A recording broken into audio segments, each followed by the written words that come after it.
Well, it looks like Michigan State still has some issues in the secondary.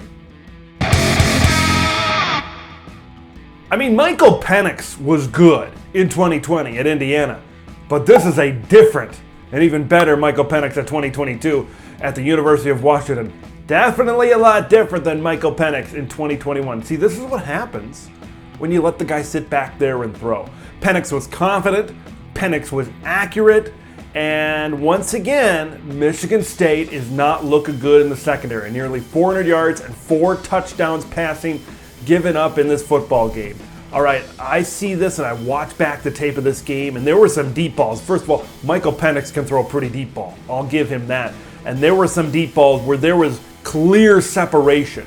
Okay, if you're running half a step, 1 step maybe behind, I get that. But there was some clear separation at times between Washington wide receivers and Michigan State defensive backs. And that's going to be an issue.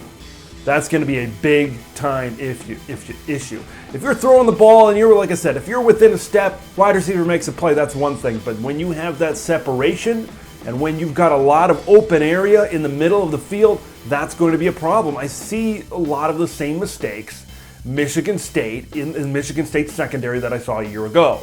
And once again, I mean, we said it about other teams that, things don't get fixed overnight sometimes. And I know there's been an entire offseason. I know some new guys have come into that secondary, but we're still seeing the same type of issues. And what I mean by this can't get fixed overnight is we've got this issue against the University of Washington that we saw last year in the secondary. Can this get fixed going forward? You got a team next week that likes to run the ball in Minnesota, but they can throw the ball. So we'll see, how that all pans out. On the other side of the ball, the Washington pass rush really confused and mixed up the pass protection for Michigan State.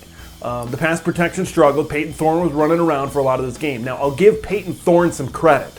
If it wasn't for his performance throwing the football, he had a pretty solid performance throwing the football, all things considered, with how bad this game was for Michigan State and how they were getting beaten at multiple points during this football game. The score was closer than really this game really was in the end. But Payton Thorne, I'll give him some credit. Without his top wide receiver, Jayden Reed, and maybe that had a big impact on how things played out in the end. Without Jayden Reed, he still had a decent performance considering, man, this team couldn't run the ball worth a lick.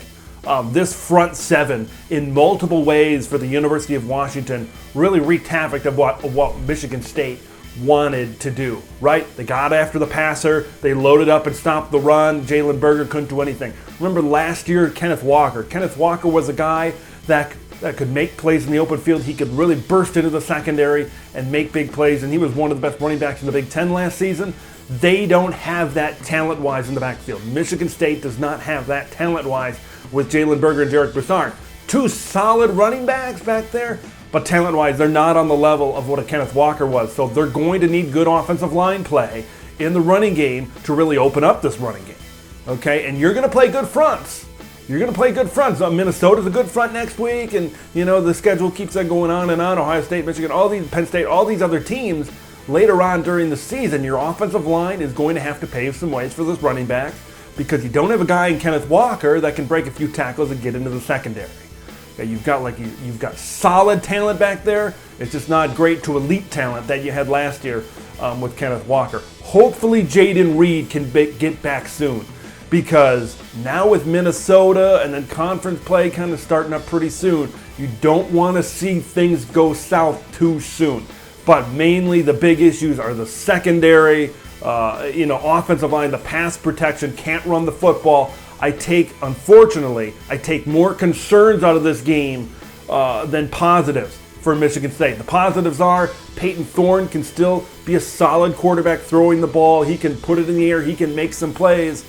But once again, if you don't have that much going on around him and you can't throw the ball and your defense is giving up 400 yards in the back end, it's not going to be fun for Michigan State this season. We'll see. I want to hear your thoughts on this game. Sparty taking it on the chin against the University of Washington up in the Pacific Northwest. I want to hear your thoughts on what the future is for Michigan State. Make sure you subscribe to Big Ten Ted. I'm Big Ten Ted, and we will see you in the next one.